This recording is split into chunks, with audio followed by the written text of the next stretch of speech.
This video covers chapters 5.9 through 5.11. We are going to be looking at mutations and their effects. A mutation is a change in the DNA sequence. Mutations have many causes and many effects. Sometimes they can be neutral, sometimes they are detrimental, and once in a great while they may be beneficial. These changes to the DNA sequence can be caused by many environmental problems or by problems during DNA replication when a cell is getting ready to make a copy of itself. Mutations can be caused by many things around us, including chemicals and radiation. We can put the causes of mutations into three major categories. The first category is spontaneous mutations. These are the ones that are beyond our control. These are mistakes made during replication. Many of these mistakes are actually repaired. Eukaryotic cells have machinery and enzymes that are able to proofread the DNA and repair much of the damage. However, some mutations are missed, and they're beyond our control because we can't control the machinery of replication. Another cause of mutations is radiation. There are many types of radiation that can cause damage to the DNA. X-rays and ultraviolet are two of the most common. This occurs when energy from the radiation disrupts the atomic structure, often removing electrons, disrupting bonds, and breaking chromosomes. One example of radiation causing mutations is when a person gets a skin cancer. These cancers are caused by mutations in the DNA that cause cells to have other problems. The third cause of mutations is chemicals. Chemicals in the environment around us can often cause damage to our DNA. This includes chemicals in cigarettes and smog, pesticides, or other dangerous substances in the environment. Again, these chemicals interact with the DNA and cause damage to its molecular structure. The results of mutations are generally fatal to the cell or to the organism. Sometimes mutations are neutral, particularly if that change has occurred in the junk DNA or non-coding regions. Rarely we get a positive mutation, one that may be a source of new genetic variations. If a mutation occurs in a gene, we see that there are changes in the structure and the function of the proteins that are produced. Some of the worst results of mutation are things like cancer, death, deformities. We can see that they can result in physical deformities and mutations as well. At the bottom we see two fruit flies, one with large normal eyes and one with small mutated eyes. That mutant fly does not see very well. We also see mutations as the cause of abnormal anatomical structures, sometimes as drastic as two-headedness. An example that's a little closer to home is breast cancer in humans. There are two genes, BRCA1 and BRCA2, that have been identified as the cause of some human breast cancers. There are more than 200 different changes or mutations in the sequence of these particular genes that have been noted. If you have any of these mutations, it results in an increased risk of developing breast cancer. Note, this is not a guarantee, but it can increase the risk of this disease. Some mutations are neutral if they are in the junk DNA rather than in the genes. Because it's in the junk, there is no effect on the phenotype. The last result of mutations sometimes results in a source of variability in a population. Mutations can sometimes lead to new alleles or variations within a gene. For example, with these birds, we see that most of the population is green. One small change or mutation can result in a blue individual. This trait may be beneficial and may lead to that trait being passed on. Again, this is a very rare occurrence. Generally, mutations are either detrimental or neutral. Let's review for a minute. If a person has one normal and one mutant copy of the BRCA1 gene, that describes their blank. If the mutation is BRCA1 leads to breast cancer, this describes their blank. Take a moment and answer the question. The answer is genotype and phenotype. The BRCA1 gene is looking at the actual DNA sequence. That means that it's the genotype.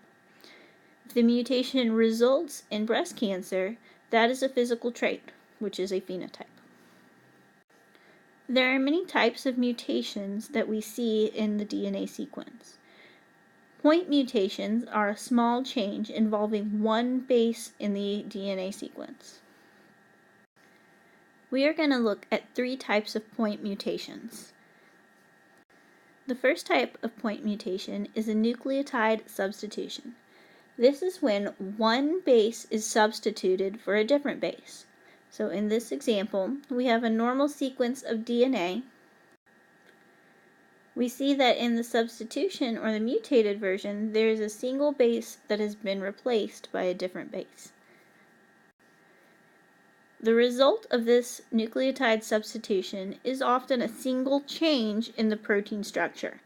We may have one amino acid that gets switched out. This is not to say that point mutations or substitutions are not a big deal.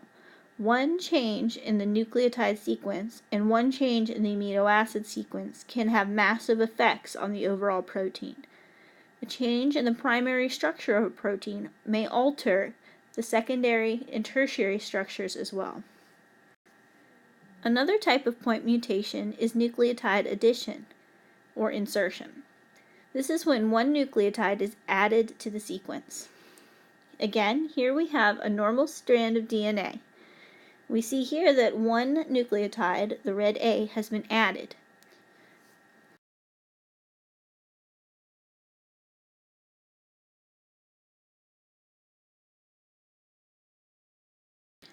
We see here that with the insertion of one nucleotide, there are actually several changes in the protein structure. This is a result of a frame shift mutation.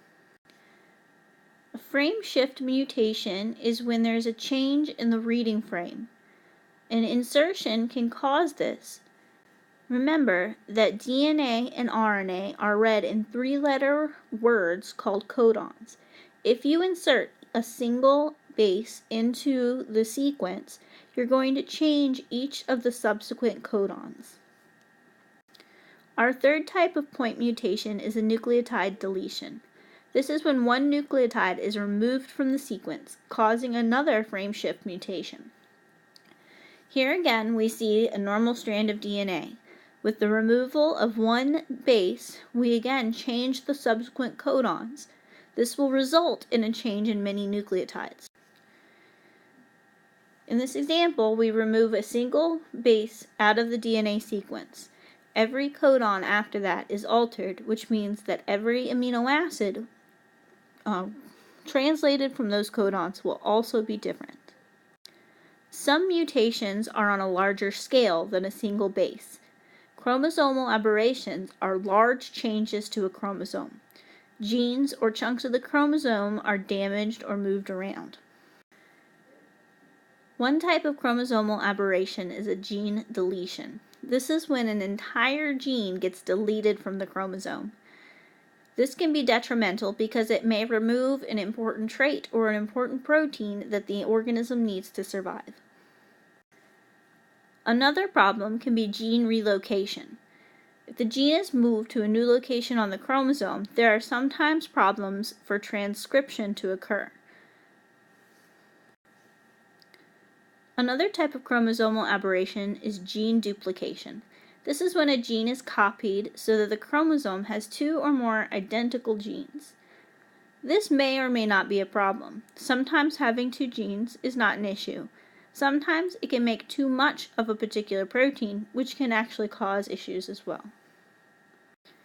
Remember, a change in the DNA doesn't stop there. When we damage the DNA sequence or alter it, that will be transcribed to the mRNA. After that, the change will be translated to the proteins. This can result in non-functioning proteins, which is a major problem and often results in diseases and disorders. Let's take a moment to review. Which of the following is an example of an insertion or addition mutation? Read the normal RNA strand and look for the option that has an insertion. Pause the video for a moment if you need more time to think. Answer C is the correct answer. We can tell this easily because there is an extra letter sticking off at the end. Because this segment of RNA is not the same length as the normal RNA, we know that one letter or one nucleotide has been added. Here's another review question. Take a moment to figure out the answer. The correct answer is all of the above. Remember, if the mutation occurs within a gene, it can have a negative effect producing a non-functioning protein. If the mutation is in the junk DNA, it may have a neutral effect on genes. Rarely, we can have a beneficial change in the gene that may produce a new allele useful to that organism. In the next part, we're going to look at how faulty genes can code for faulty enzymes leading to sickness. A single difference in the DNA can result in many forms of sicknesses and diseases. We're going to examine two specific examples, the fast flush effect and sickle cell anemia. In our first scenario, we have a group of friends going out for dinner. Isabella joins her friends in sipping wine during a dinner party. As the meal progresses, her companions become tipsy. Their conversation is light and their moods relaxed. They refill their glasses, reveling in a little buzz. Not so for Isabella. Before her first glass is empty, she experiences a fast flush response. Her face turns crimson, her heart begins to race, and her head starts to pound. Worse still, she soon feels the need to vomit. How can people respond so differently to alcohol? It comes down to a difference in a single pair of bases in the DNA, a difference that can dramatically influence a person's behavior, digestion, respiration, and general ability to function. The single base pair change leads to the production of a non-functional enzyme, and the lack of a functional version of this enzyme leads to physical illness. When we consume alcohol, our bodies start a two-step process in which the alcohol molecules are first converted from their intoxicating form into an intermediate molecule. The intermediate is toxic, but is quickly broken down in the second step into a non-toxic molecule that can be easily disposed of.